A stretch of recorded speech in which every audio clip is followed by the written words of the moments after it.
Section D, case study based question. Question number 29. Read the following paragraph and answer the question given follow. A semiconductor diode is basically a PN junction with the metallic contact provided at the ends for the application of an external voltage.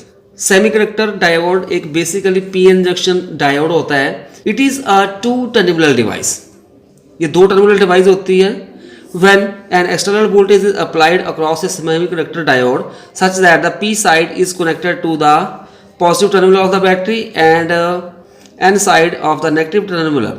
जब हम P side को positive side of battery के साथ और N side को negative terminal of the battery के साथ attach करते हैं, so it is a said to be forward voice.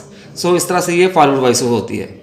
When an external voltage is applied across the diode such that the N side is positive and P side is negative, it is said to be reverse biased. जब हम N side के साथ positive terminal of the battery और P side के साथ negative terminal of the battery को join करते हैं तो इस तरह से हमारे पास रिवर्स बाइस्ड होती है. और in this case diode connect में नहीं आता है, मतलब करंट नहीं फ्लो करता है. ओनली फॉरवर्ड बाइसिस में करंट फ्लो करता है डायोड में से.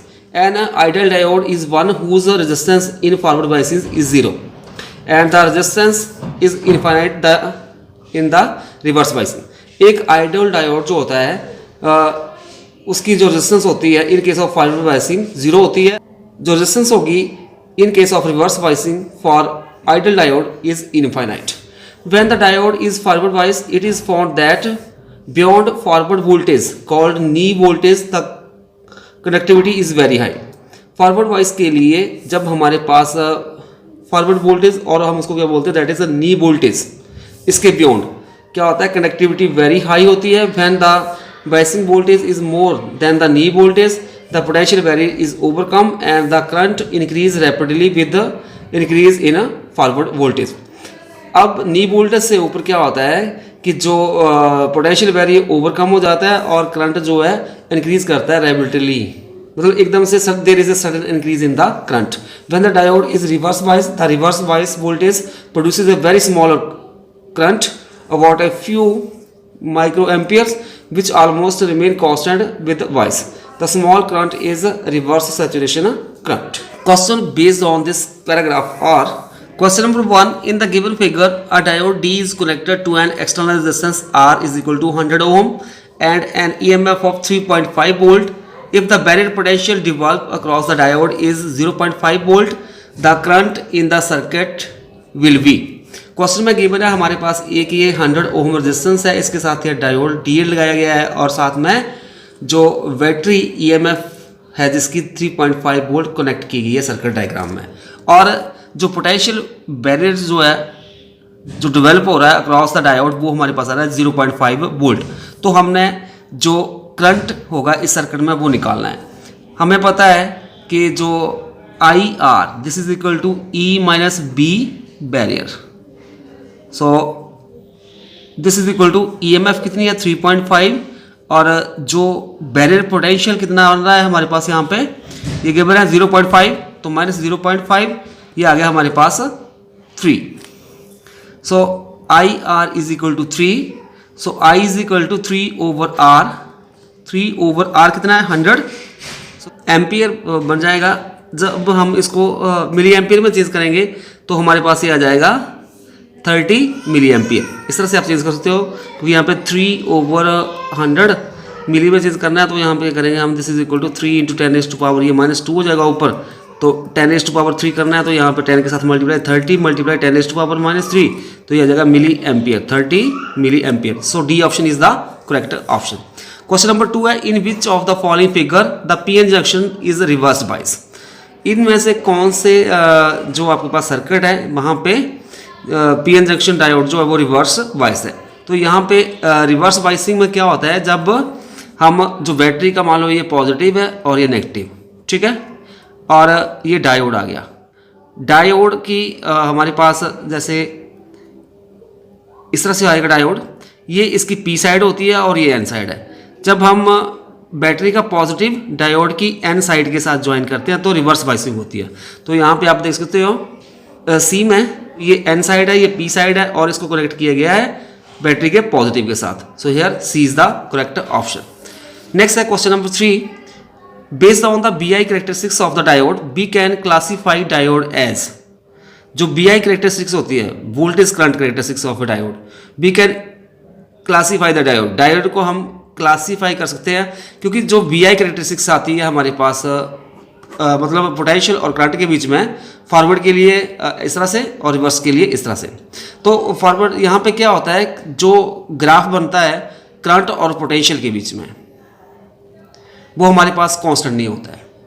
तो इन दैट केस अगर हमारे पास ग्राफ जो यहाँ पे स्ट्रेट लाइन नहीं होगा तो ये हमारे पास ओम लॉ को ओबे नहीं करेगा। तो इस तरह से हमारे पास जो आपके पास PN जंक्शन डायोड होता है वो एक नॉन ओहमिक डिवाइस होती है। So here C is the correct option. अब थर्ड का और part, 2 identical PN junction can be connected in series by 3 different methods as shown in the figure. If the potential difference in the junction is the same then the correct connection will be. हमारे पास ये 3 जो है circuit diagram दी गई है। यहाँ पे PN junction diode, 2 PN junction diode को कनेक्ट में किया गया with the help of battery. So यहाँ पे हमारे पास जो करेक्ट कनेक्शन होंगे वो इन दैट केस फर्स्ट वाले में NN और PP ये इसमें करेक्ट नहीं है। सेकंड वन में PN तो हमारे पास पॉजिटिव नेगेटिव आ रहा है, सही है। और यहाँ पे इस साइड ये आपके पास जाएगा फॉरवर्ड बायसिंग के लिए, रिवर्स बायसिंग के लिए। तो यहाँ पे जो सर्किट जो है सेकंड और थर्ड जो है ये सही है। तो यहाँ पे इन दिस क्वेश्चन हमारे पास जो ऑप्शन है B is the correct option. Next है क्वेश्चन नंबर 4। यहाँ पे VI कैरेक्टरिस्टिक्स दी गई है डायोड की इस फिगर में, क्लियर। तो हमने जो रेशियो है किसकी, resistance of the diode at current जब हो 15 मिली एम्पियर और रेजिस्टेंस जब एट वोल्टेज दी गई है -10 वोल्ट। तो इसके लिए देख लो आप, पहले हम निकालेंगे फॉरवर्ड बायसिंग के केस में रेजिस्टेंस। तो जो रेजिस्टेंस आ रही है मान लो वो R आ रही है इन फॉरवर्ड बायसिंग, FB लिख दिया मैंने, दिस इज इक्वल टू। अब फॉरवर्ड बायसिंग के लिए ग्राफ ये है, ठीक है। तो यहाँ पे हम रेजिस्टेंस निकालने के लिए करंट इस तरफ आ गया अलॉन्ग Y एक्सिस और जो पोटेंशियल है X एक्सिस। तो हमें पता है V is equal to RI होता है, तो हमारे पास R is equal to V/I हो जाएगा। तो यहाँ पे V, अब हम क्या करते हैं, पहले हम करंट 20 एम्पियर ले लेंगे, फिर 10, यहाँ पे ये इंटरवल ले लेंगे, ठीक है। तो इसके कॉरस्पॉन्डिंग यहाँ पे वैल्यू आ जाएगी वोल्टेज की। तो यहाँ पे आ जाएगा यहाँ पे 0.8 माइनस, क्योंकि यहाँ पे हम करेंगे del V over del I, ठीक है। तो this is equal to del V के लिए हमारे पास 0.8 माइनस 0.7 ओवर करंट यहाँ पे 20 minus 10। So this is equal to ऊपर आ जाएगा 0.1, जब 0.8 माइनस 0.7 0.1 हो जाएगा, नीचे 10, ठीक है। तो हमारे पास करंट किसमें है, ये मिली एम्पियर में है। तो इसके हम एम्पियर बनाएंगे अब। तो ये कैसे बनेगा, 0.1 ओवर 10, मिली का मतलब होता है 10⁻⁻3, ठीक है। अब थोड़ा इसको सॉल्व करते हैं, पॉइंट हटा दिया तो ये बन जाएगा 10 नीचे और एक 10 है, 10⁻3, ये 1 1 2। तो यहाँ पे ये 10 की 2 बन जाएगा, 10 की 2 1 + 1 10 की 2 और 10⁻3। तो base are same, power added 10⁻3 + 2, तो ये बन जाएगा 10⁻1। तो ये बन गया 1 over 10⁻1, this is equal to 10 ohm. तो हमारे पास जो रेजिस्टेंस आएगी फॉरवर्ड बायसिंग में 10 ओम बन गई।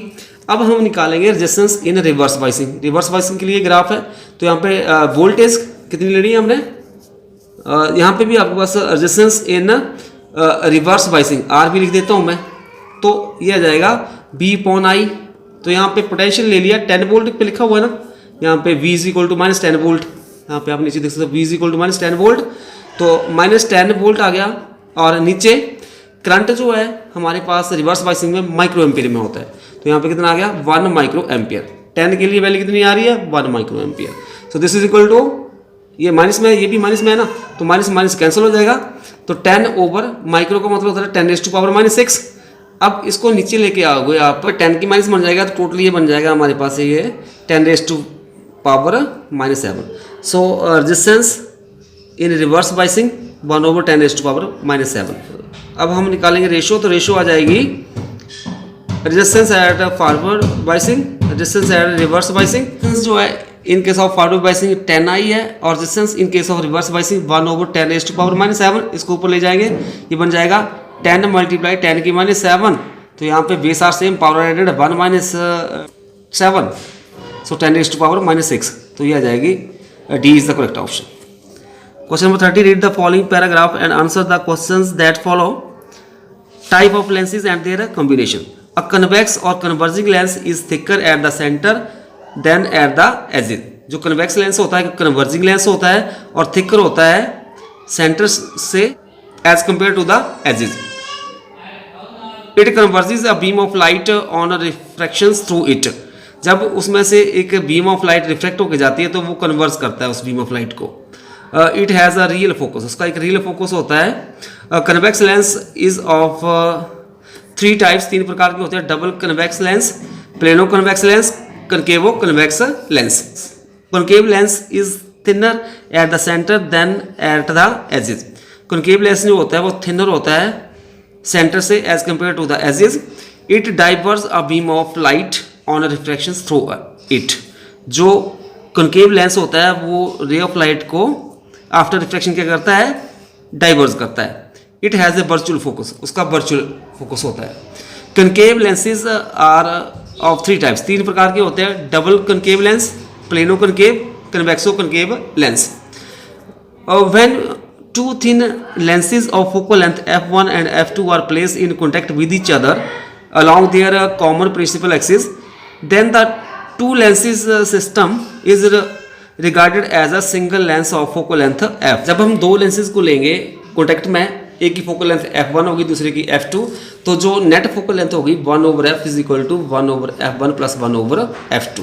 अब अगर हम n लेंसेज ले लेते हैं जिनकी focal length f1, f2 so on fn है, तो जो उनकी इफेक्टिव फोकल लेंथ बन जाएगी कॉम्बिनेशन की 1/f is equal to 1/f1 plus 1/f2 so on 1/fn। और इस तरह से पावर आ जाएगी, this is equal to p is equal to p1 plus p2 so on pn। जो पावर होती है it is reciprocal of focal length. अगर इन मीटर मतलब फोकल लेंथ मीटर में हो, अगर सेंटीमीटर में हो तो p is equal to 100/f in centimetre. The value of the focal length and power of a lens must be use with the proper sign consideration. इस paragraph पे based question 1 है। 2 thin lenses are kept coaxially in contact with each other and the focal length of the combination is 80 cm. If the focal length of one lens is 20 cm, the focal length of the other would be। 2 coaxial lens हैं और उन दोनों की जो focal length by combination, मतलब आपके पास एक lens ले लिया जिसकी फोकल लेंथ मैंने मान ली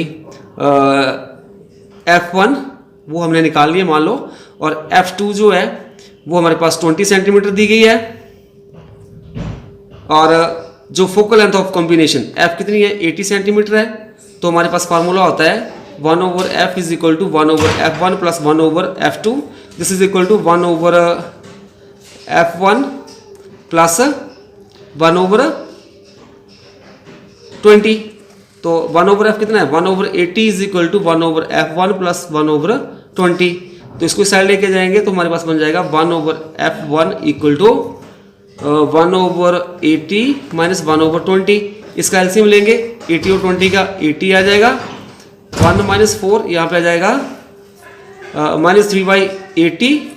तो रेसिप्रोकल कर देंगे f1 किसका हो जाएगा -80/3, 3 to the 6, 2 18 6 3 the 18, 26.6 माइनस का आ जाएगा फोकल लेंथ। तो यहाँ पे ऑप्शन है कौन सी है, तो यहाँ पे आएगा -26.7 सेंटीमीटर, क्योंकि अप्रॉक्सीमेट वैल्यू आ जाएगी वहाँ पे 26.66, तो इसको हम अप्रॉक्सीमेटली लिखेंगे 26.7 सेंटीमीटर। नेक्स्ट आता है question number 2। A spherical air bubble is invented in a piece of glass for a ray of light passing through the bubble, it wave like a. मान लो आपके पास जैसे ये ग्लास हो गया ना, ग्लास के बीच में एक एयर बबल है, ये मैंने मान लिया ना। ग्लास का रिफ्लेक्टिव इंडेक्स होता है 1.5 और एयर बबल मतलब बबल के अंदर एयर है तो इसका रिफ्लेक्टिव इंडेक्स एयर के अंदर होता है 1। थोड़ा इसको मैं बड़ा साइज बना लेता हूँ इसका। अभी मान लो कोई रे ऑफ लाइट जो है यहाँ से आ रही है और यहाँ पे पड़ रही है, यहाँ पे, ठीक है, एंटर कर रही है कहाँ से, बाहर जो है 1.5 है, मतलब ग्लास है बाहर, अंदर क्या है, एयर, इसका रिफ्लेक्टेड इंडेक्स कितना है 1। तो यहाँ से रेयर से यहाँ पे जो बाहर वाला मीडियम है ये डेंसर मीडियम है, डेंसर से रेयर में जाएगी, it bends away from normal, मान लो वो इस तरफ मुड़ गई, ठीक है, clear, bends away from normal, तो इस तरफ मुड़ गई, तो फिर बीच में सीधी जाएगी, फिर यहाँ पे क्या होगा, फर्दर यहाँ से फिर बाहर निकलेगी, तो यहाँ पे अंदर एयर भरी हुई है, तो यहाँ पे रेयर मीडियम से डेंसर मीडियम में जाएगी क्योंकि वो डाइवर्स हो रही है, ठीक है। तो इस तरह से ये किस तरह का लेंस बन जाएगा, diverging lens. So B option is the correct option. Question number 3 है, lenses generally used in magnifying glass is, जो मैग्नीफाइंग ग्लास है उसमें लेंस जो है किसका हम यूज करते हैं, वो हमारे पास हम यूज करते हैं सिंगल कन्वेक्स लेंस का। सो यहाँ पे B option is the correct option, क्योंकि a convex lens has the capacity to make an object appear much larger than its actual size. Next है question number 4, the magnification of an image by a convex lens is positive only when the object is placed. जो convex lens के case में अगर हम कोई object लेते हैं उसको हम कहाँ पे प्लेस करेंगे, जिसके कारण जो इमेज होगी वो आपके पास उसकी जो मैग्निफिकेशन होगी वो पॉजिटिव होगी। तो इन दैट केस हम मान लो आपके पास ये फोकस F1 आ गया और ये ऑप्टिकल सेंटर, तो इन दोनों के बीच में रखेंगे, तो मतलब between F and optical centre. Fourth part का और part, a convex lens of 20 cm focal length form a real image which is 3 times magnified the distance of the object from the lens is। एक convex lens है जिसकी focal length कितनी है 20 centimetre है। convex lens की focal length positive होती है, वो फॉर्म करती है एक रियल इमेज। किस तरह की इमेज बनती है, रियल इमेज, और कितनी 3 टाइम्स मैग्नीफाइड। तो मैग्निफिकेशन कितना आ गया -3, क्योंकि जो इमेज जो है रियल फॉर्म हो रही है तो magnification is negative, m is equal to -3, और ये किसके बराबर होगा v/u के बराबर। तो हमारे पास v किसके बराबर आ जाएगा -3u। तो हमने क्या निकाला है यहाँ पे, v हमारे पास आ गया -3u, f कितना है 20 सेंटीमीटर, तो हमने यहाँ पे निकालना है u। सो यहाँ पे हम लेंस फार्मूला का यूज करेंगे, 1/f is equal to -1/u plus 1/v। अब हम इसमें वैल्यू यूज कर देंगे, f हमारे पास 20 आ गया, -1/u, और v कितना है that is -3u। So this is equal to -1/u plus into minus -1/3u, यहाँ पे 120, तो 1/20 इज इक्वल टू एलसीएम आ जाएगा 3u, यहाँ पे आ जाएगा -3, यहाँ पे आ जाएगा 1, और ये बन जाएगा 1/20 इज इक्वल टू -4/3u। थोड़ा इसको रिड्यूस करेंगे, u साइड चला जाएगा, दिस इज इक्वल टू -4 × 20/3। सो यहाँ पे आ जाएगा 24 80/3 माइनस के 80 को डिवाइड करेंगे हम 3 के साथ, 3 2 6, 2 8 20, सो 6 3 18, 220.0, 6 3 3। सो इस तरह से u आ जाएगा -26.6 centimetre. So in this question C option is the correct option.